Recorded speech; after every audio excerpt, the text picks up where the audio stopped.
Public art. It's more than just decoration. It's a conversation starter, a landmark, a reflection of a community's values. And in the Pacific Northwest, few artists have shaped the landscape of public art quite like Lee Kelly. His monumental steel sculptures, often abstract and geometric, command attention and invite contemplation. Today, we're exploring the work of this renowned artist, focusing on his significant presence at Oregon State University. Lee Kelly was an Oregon-based artist, known nationally for his large abstract metal sculptures that combine geometric shapes with natural forms.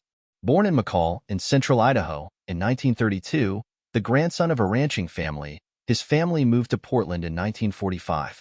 After studying architecture, he graduated in 1959 from the Portland Art Museum School, now known as the Pacific Northwest College of Art in Portland, Oregon.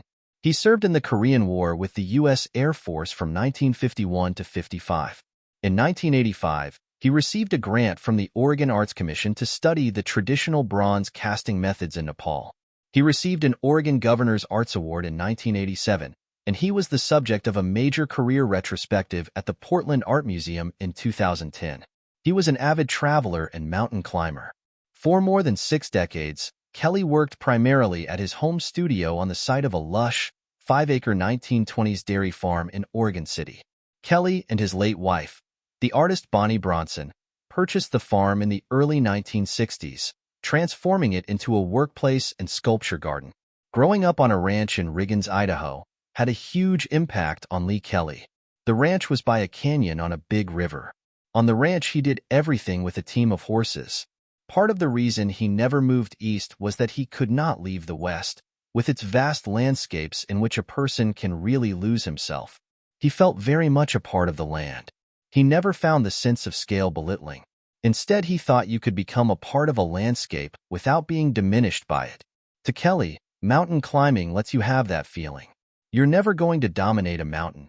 The mountain has its own rules, and it'll shrug you off in an instant. But he didn't think you should be intimidated by it. Kelly was an avid mountain climber. His wife, Bonnie Bronson, who was a wonderful rock climber, died in a climbing accident on Mount Adams with Kelly in 1990. After her death, Kelly created the sculpture Bonnie Quartet, which was made in her memory. It consisted of 4 pieces, each labeled from a place Bonnie and Kelly had visited the year before she died. It was through this sculpture that he came to grips with grieving and a way to move on. He made little climbing holds on the sides of the sculpture named after her, so it could be climbed. Kelly's long, prestigious career and prolific nature have resulted in a significant body of work which can be seen in public and private collections throughout the country, including the Portland Art Museum, Stanford University, New Orleans Art Museum, Seattle Art Museum, and the city of Sapporo, Japan. As one of the most recognized artists in the Northwest, his modernist sculptures are a central focus at regional institutions such as Reed College, the Washington Park Rose Garden in Portland, Oregon, the Oregon Health and Sciences University, and Oregon State University. Oregon State University is fortunate to be home to one of Lee Kelly's impressive works. This piece not only enhanced the campus aesthetic, but also provides students and visitors with a unique opportunity to engage with contemporary art. Kelly's untitled work at OSU is a towering sculpture of weathered steel. It was installed in 1982 and dedicated in 1983. It was funded by Oregon Percent for Art, a legislative mandate that 1% of the direct construction funds of new or remodeled state buildings with construction budgets of $100,000 or more be set aside for the acquisition of artwork. The angular planes and dynamic composition of Kelly's sculpture evoke a sense of growth and reaching towards the sky.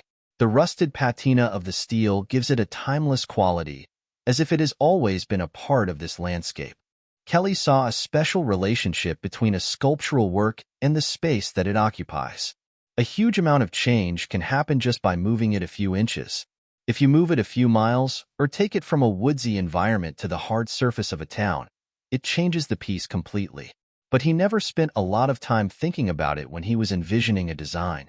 He thought you would just be totally distraught if you tried to imagine that many variables that could happen. You just do what you're going to do and live with the result. You just do your best, and you just hope it'll connect with someone. But he didn't think you can think ahead of time about how it's going to be received. You have to do your best work. and sort of the viewer be damned in some ways. But often enough, what you feel about something will connect with somebody else, and they may not get the same thing you got out of it, but they may find something else that's meaningful. Lee Kelly's sculpture at OSU is more than just an object. It's integral to the campus identity, fostering a connection between art, education, and the community. Kelly's influence on the Pacific Northwest art scene is undeniable. His work continues to inspire and challenge viewers, prompting us to consider our relationship with the built and natural environments.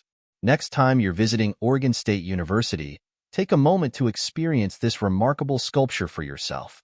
Take some time to explore, to reflect, and to appreciate the power of public art. Subscribe and leave a comment saying, "I subscribed," and I'll personally reply to your comment. If you like this Oregon adventure, please give a thumbs up and click on the like button.